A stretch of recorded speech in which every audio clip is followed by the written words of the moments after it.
ഗവർണർക്ക് മുഖ്യമന്ത്രിയുടെ അത്താഴ വിരുന്നെന്ന വ്യാജ വാർത്തയ്ക്ക് പതിവ് പോലെ 11 മണി കഥാപാത്രമായി സ്ഥിരീകരണം കൊടുത്ത 2 പേർ ആരൊക്കെയെന്നറിയോ? ഒന്ന് കണ്ടേ.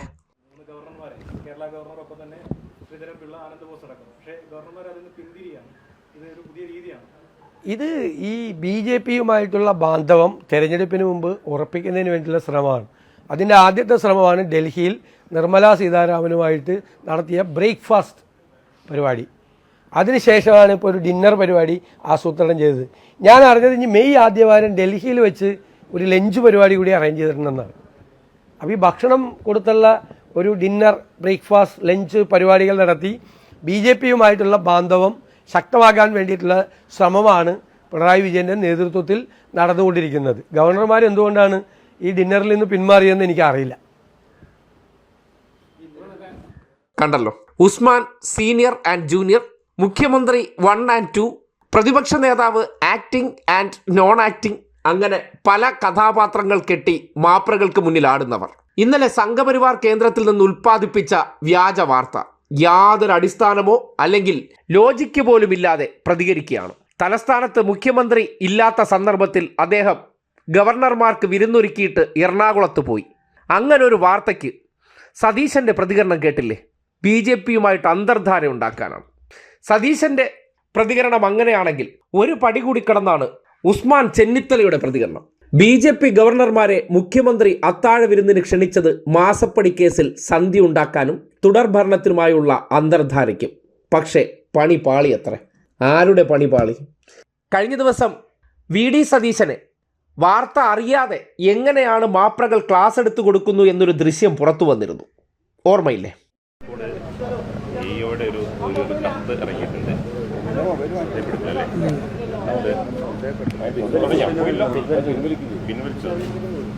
വിഭാഗങ്ങളിൽപ്പെട്ടവര് ആദായ നികുതി അടയ്ക്കാത്തവരുണ്ടെങ്കിൽ ആ പട്ടിക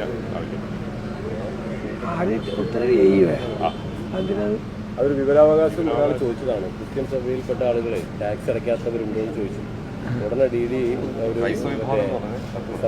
ക്രിസ്ത്യൻ സമുദായത്തിൽപ്പെട്ട ആളുകളുടെ ഡീറ്റെയിൽസ് അങ്ങനെ തന്നെ ഉത്തരവാണ്. വിവാദമായപ്പോൾ ഉടനെ അത് അബദ്ധം പറ്റിയതാണ് അവർ തീരുമാനിച്ചത്. നമ്മുടെ ഇന്ന് ഈ ക്രൈസ്തവ വിഭാഗത്തിൽപ്പെട്ട ആദായ നികുതി അടയ്ക്കാത്ത വിദ്യാഭ്യാസ വകുപ്പിലെ ജീവനക്കാരുടെ പേരുവിവരങ്ങൾ ചോദിച്ച് AEO അരീക്കോട് AEO കത്തയച്ചിരിക്കുകയാണ് HMമാർക്ക്. ഇപ്പോൾ വിവാദമായതോടുകൂടി അല്പസമയം മുമ്പ് അത് പിൻവലിച്ചിട്ടുണ്ട്. നമ്മൾ എത്ര സാമാന്യ ബുദ്ധി ഇല്ലാത്തവരാണ് ഇവരെന്ന് അവർ തെളിയിക്കല്ലേ? ഇങ്ങനൊരു നോട്ടീസ് അയക്കാമോ? ആരെങ്കിലും വിവരാവകാശ പ്രകാരം ഇത് കൊടുത്താൽ വിവരാവകാശ നിയമം എന്താണെന്ന് അറിയുന്നത്. ഇങ്ങനെ ഒരു നോട്ടീസ് താഴേക്ക് കൊടുക്കാമോ? നടപടി എടുക്കണം അവർക്കെതിരെ, ഇങ്ങനെ ചെയ്തവർക്കെതിരെ. കണ്ടല്ലോ, 2 പേരുമാണ് വാർത്താ കച്ചവടത്തിന്റെ മുഖ്യ കഥാപാത്രങ്ങൾ. സംഘപരിവാർ കേന്ദ്രത്തിൽ നിന്ന് വ്യാജ വാർത്ത ഉൽപ്പാദിപ്പിക്കും. അത് ഉടനടി ചാനലുകൾ അങ്ങ് ടെലികാസ്റ്റ് ചെയ്യും. ആ ചാനലുകൾ കൊടുക്കുന്ന വാർത്തയ്ക്ക് കോലുകൾക്ക് മുന്നിൽ കഥാപാത്രമായി വന്ന് സംഭവിച്ചതാണെന്ന് സ്വന്തം പദവി ഉപയോഗപ്പെടുത്തിക്കൊണ്ട് ആധികാരികമായി സ്റ്റേറ്റ്മെൻറ്റ് കൊടുക്കും.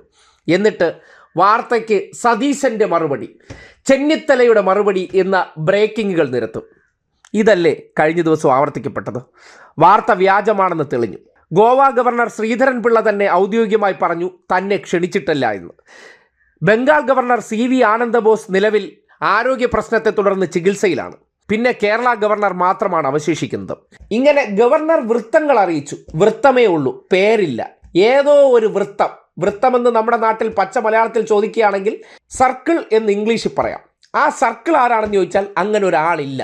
അങ്ങനെയുള്ള ചില സർക്കിളുകളെ മുൻനിർത്തിക്കൊണ്ട് ഈ വ്യാജ വാർത്ത നിർമ്മിക്കുകയും അത് ആൾക്കാർക്കിടയിലേക്ക് തെറ്റിദ്ധാരണ ഉണ്ടാക്കാൻ വേണ്ടി സംഘപരിവാർ മുതലാളിയായിട്ടുള്ള രാജീവ് ചന്ദ്രശേഖരൻ്റെ ചാനലുകളിൽ ഉൾപ്പെടെ പുറത്തേക്ക് വിട്ടുകഴിഞ്ഞാൽ അത് മാധ്യമങ്ങൾ കൊടുക്കുന്ന വാർത്ത എന്നുള്ള നിലയ്ക്ക് ആൾക്കാരിലേക്ക് എത്തുന്നു.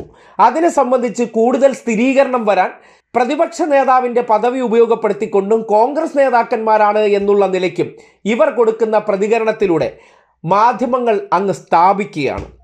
പിന്നീട് ഔദ്യോഗികമായ പ്രതികരണങ്ങൾ പുറത്തു വന്നാൽ അതിനെ സംബന്ധിച്ച് മിണ്ടാതിരിക്കുക, വാർത്ത കൊടുക്കാതിരിക്കുക, പറഞ്ഞത് ജനങ്ങൾക്കിടയിൽ തെറ്റിദ്ധാരണയായി നിലനിൽക്കട്ടെ. ഇതാണല്ലോ നടക്കുന്ന വാർത്താ കച്ചവടം.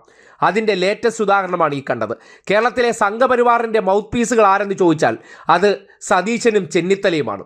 സംഘപരിവാർ സർക്കാരിനെതിരെയും ഇടതുപക്ഷ നേതാക്കന്മാർക്കെതിരെയും വാർത്ത സൃഷ്ടിച്ചു കഴിഞ്ഞാൽ ആ സൃഷ്ടിക്കലും അത് മാധ്യമങ്ങളിലൂടെ പുറത്തേക്ക് വരുത്തിക്കലും മാത്രമാണ് അവരുടെ ദൗത്യം. പിന്നീട് അത് മൈക്ക് കെട്ടി നാട് നീളെ പാടിക്കൊണ്ട് നടക്കേണ്ട ഉത്തരവാദിത്തം ഏൽപ്പിച്ചിരിക്കുന്നത് കോൺഗ്രസ്സുകാരെയും. അതുകൊണ്ടാണ് ഒരു വാർത്ത വന്ന ഉടനെ അതിൻ്റെ വസ്തുത പോലും അന്വേഷിക്കാതെ ഒരു മുഖ്യമന്ത്രിയുടെ പ്രോട്ടോകോൾ പരിപാടികൾ എങ്ങനെയാണ് നടക്കുന്നതെന്ന് പോലും സാമാന്യമായിട്ടുള്ള ചിന്താശേഷി ഇല്ലാതെ, അല്ലെങ്കിൽ അതിൻ്റെ ആവശ്യമില്ല, ഇവിടുത്തെ ജനങ്ങളോട് എന്ത് പൊട്ടത്തരം പറഞ്ഞാലും അവർ വിശ്വസിച്ചു കൊള്ളുമെന്ന നിലയ്ക്ക് ഈ രീതിയിൽ ഒരു വലിയ ബഡായിയെ സ്ഥിരീകരണം കൊടുത്തതും. ഇപ്പോൾ സോഷ്യൽ മീഡിയയിൽ രണ്ടുപേരുടെ ഈ പ്രതികരണം കിടപ്പുണ്ട്. വ്യാജമാണെന്ന് തെളിഞ്ഞു, മാപ്രകൾ വാർത്ത മുക്കി, പക്ഷേ അതിപ്പോഴും അവിടെ കിടക്കുകയാണ്. അപ്പോൾ എന്താണ് മനസ്സിലാക്കേണ്ടത്? കേരളത്തിലെ പ്രതിപക്ഷ നേതാക്കന്മാരൊക്കെ അധികാര കസേരയിലെത്താൻ മാപ്രകളുടെ കാല് തിരുമ്മി അവരെന്ത് ചെയ്യുന്നുണ്ടോ അതിനെല്ലാത്തിനും ശബ്ദം കൊടുത്ത് ഞങ്ങൾ നാളെ മുഖ്യമന്ത്രിയാകുമെന്നുള്ള മധുര മനോജ്ഞ സ്വപ്നം കാണിച്ച് ഇവരെ ഇരുത്തിയിരിക്കുകയാണ്. കഴിഞ്ഞ തവണ ജനം അതിന് മറുപടി കൊടുത്തതാണ്. ഇതും കാണുന്നത് ജനമാണ്. ഇത് കണ്ടതിന് ശേഷവും ഇവരുടെ നാവിൽ നിന്ന് പുറത്തു വരുന്ന കാര്യങ്ങളിൽ എന്തെങ്കിലും സത്യമുണ്ടോ എന്ന് അവർ തന്നെ ചിന്തിക്കുകയാണ്. ഇങ്ങനെയുള്ളവരാകണോ നാളെ കേരളം നയിക്കേണ്ടതെന്ന് അവരും ചിന്തിക്കും, ഒരു സംശയവും വേണ്ട.